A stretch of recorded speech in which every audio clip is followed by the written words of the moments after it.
novenang ito ay hatid sa inyo ng Ave Maria Philippines. Ang novena ay isang siyam na araw na debusyong panalangin na isinasagawa ng tuloy-tuloy bilang tanda ng pananampalataya at pagtitiwala sa Diyos at sa mahal na Birhen. Kung sakaling may isang araw na hindi nagawa, ipagpatuloy lamang ito kinabukasan. Mahalaga ang katapatan ng puso higit sa perpektong pagsunod sa oras o schedule. Gayunpaman, kung tatlong magkakasunod na araw ang hindi naisagawa, mainam na simulang muli ang novena mula sa unang araw upang maibalik ang tuloy-tuloy na daloy ng panalangin at pag-aalay.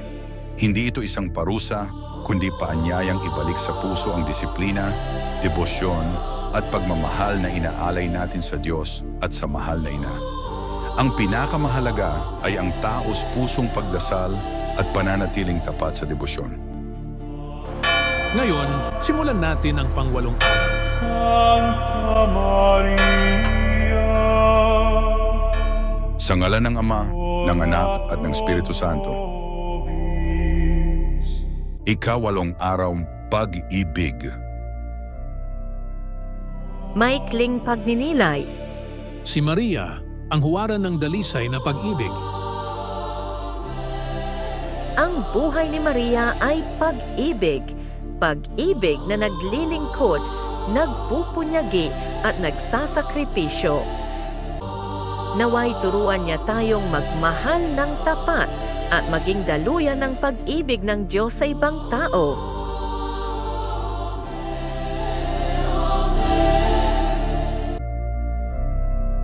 Banggitin ang inyong kahilingan dito.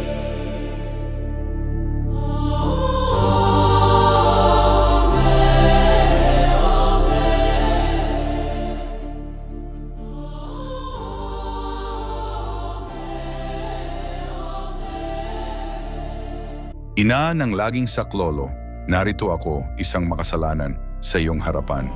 Dumudulog ako sa iyo at inilalagak ang aking tiwala sa iyo. O Ina ng awa, maawa ka sa akin. Naririnig kong tinatawag ka ng lahat na kanlungan at pag-asa ng mga makasalanan. Kaya't maging kanlungan at pag-asa ka rin para sa akin. Tulungan mo ako alang-alang kay Hesukristo. Iunat mo ang iyong kamay sa isang abang nilalang na nagtatagubilin ng sarili sa iyo at naghahandog ng sarili sa iyong paglilingkod magpakailanman. Pinupuri at pinasasalamatan ko ang makapangyarihang Diyos na sa kanyang awa ay iginawad niya sa akin ang pagtitiwalang ito sa iyo, isang tanda ng aking kaligtasan. Maria, ina ng kahabagan, tulungan mo ako. Ina ng laging saklolo, huwag mo akong hayaang mahiwalay sa aking Diyos. Pangwakas na gabay. Ina ng laging saklolo, ipanalangin mo kami. O Maria na ipinaglihi ng walang kasalanan, ipanalangin mo kami na dumudulog sa iyo. Amen.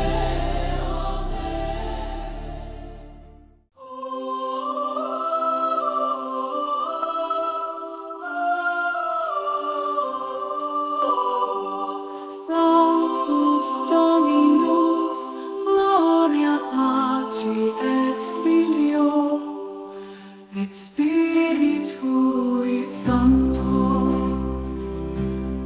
Kyrie eleison, Christe eleison.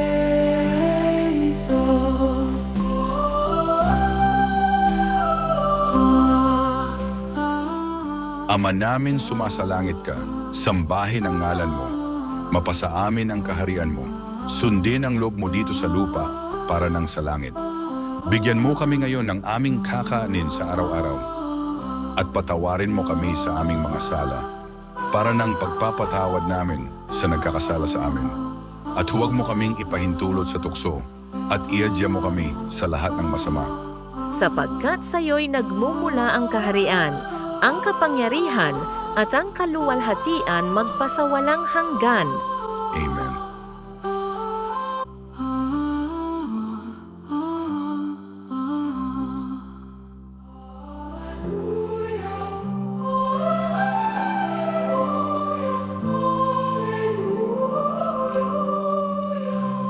Sanctus, Sanctus, Sanctus Dominus Deus Sabaoth, Gloria in excelsis Era pax omnibus bone voluntatis. Amen. Amen. Dona nobis pacem Domine.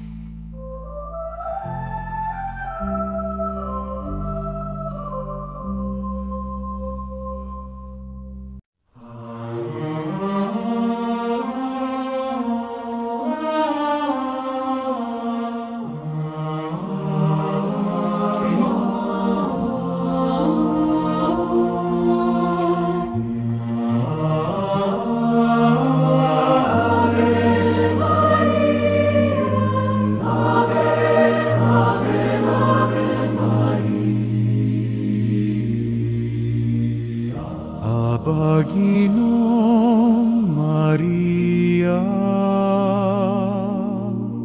napupuno ka ng grasya, ang Panginoon ay sumasa iyo, bukod kang pinagpala. Sa babae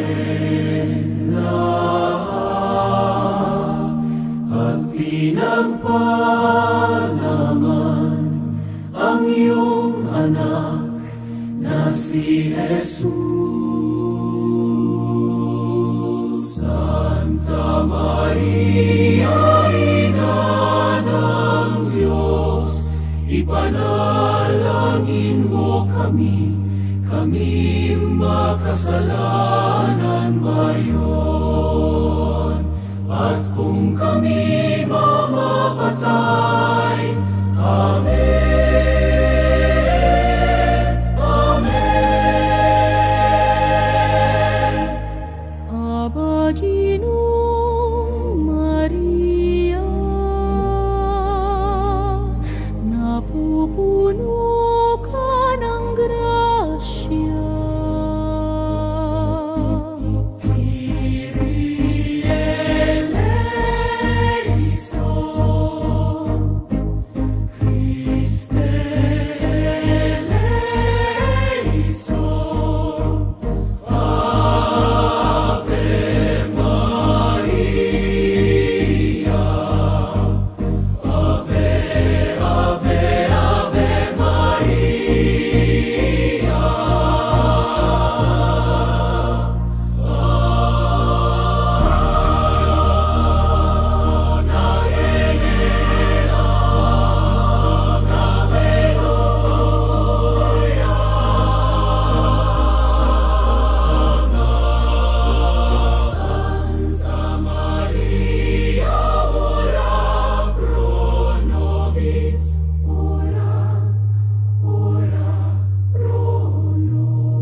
May the glory of God be with you always. May his love and grace shine upon you forever. Amen.